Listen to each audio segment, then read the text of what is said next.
প্রিয় মুসলিম জনতা, আজকে সারা বাংলাদেশে আহলে সুন্নাত ওয়াল জামাত এবং ছাত্র সেনা যুব সেনার পক্ষ থেকে আমাদের প্রিয় ভাই শহীদ মাওলানা রইসউদ্দিন ভাইকে যারা চক্রান্ত করে এবং এই বাংলাদেশের মধ্যে একটা ন্যাক্কারজনকভাবে তারা যারা অপবাদ দিয়ে হত্যা করেছেন, সেই আসামিদেরকে গ্রেফতার করার জন্য এবং তাদেরকে শাস্তির আওতায় আনার জন্য লক্ষ লক্ষ কোটি কোটি মুসলিম জনতা এবং সকল উলামায়ে কেরাম এবং বাংলাদেশের আহলে সুন্নাত ওয়াল জামাতের সকল নেতৃবৃন্দ বিচার চেয়েছেন এই দেশের আপনার রাষ্ট্রের প্রশাসন সরকারের নিকটে। কিন্তু আমরা দেখতে পেরেছি আজকে অনেক দিনও হয়ে গেছে বিচারের যারা আসামি তাদের এলাকা তাদের বাড়িতে তারা ঘোরাফিরে করতেছেন এবং এমনকি আহলে হাদিস নামেক যারা ওই মসজিদে যাদের অর্থাৎ চক্রান্তে যাকে হত্যা করা হয়েছে, যাদের একটা মাজার শরীফের নিকটে যে মসজিদ ছিল, মসজিদের পাশে যারা চক্রান্ত করেছিলেন আরেকটা মসজিদ দেওয়ার জন্য।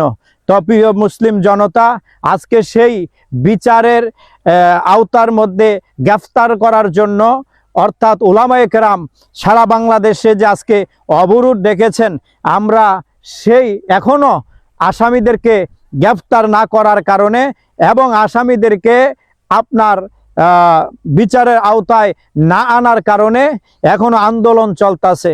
মানুষ বলছে যে রাষ্ট্রকে সরকারকে তারা কি দেখে না বা কানে কি শুনে না? আজকে এত লক্ষ লক্ষ মানুষ আন্দোলন করতেছে, তারা কি চাচ্ছে? বাংলাদেশের মধ্যে কি আরেকটা আপনার 5 জুলাই আবার আরেকটা কি তারা অনুষ্ঠিত করতে চায়? প্রিয় মুসলিম জনতা, সকল এই অবরোধের মধ্যে আমি যে আরেকটা কথা বলতে চাই, আজকে আমরা দেখতে পেরেছি ছাত্র সেনা এবং যুব সেনা, আহলে সুন্নাত ওয়াল জামাতের এবং উলামায়ে কেরাম এবং বাংলাদেশের সাধারণ জনগণ আজকের অবরোধে আন্দোলনের মধ্যে নেমেছেন। সেখানে তাদেরকে শান্তিপ্রিয় আন্দোলনে অবরোধের মধ্যে আপনার প্রশাসন, পুলিশ এবং সেনাবাহিনীর ভাইয়েরা তারা লাঠিচার্জ করেছেন এবং অনেককে গ্রেফতার করেছেন। আমি অতি বিলম্বে সকল প্রশাসন ভাইদের কাছে আমি আকুল আবেদন জানাবো, যাদেরকে গ্রেফতার করা হয়েছে তারা শান্তিপ্রিয়ভাবে আপনার সেই অবরোধ আপনার পালন করছে। এখানে কোনো হামগামান ছিল না, এখানে জ্বালাও পোড়া ছিল না, এখানে কোনো ভাঙচুর ছিল না। আগে আপনারা যাদেরকে স্বৈরাচার বলতেন, সে আমলে রাজনীতিক ব্যক্তিগণ তারা যখন কোনো হরতাল বা কোনো আন্দোলনে ডাক দিত, তারা জ্বালাও পোড়াও, ভাঙচুর, মারামারি এবং এগুলি সবসময় করে আসতো।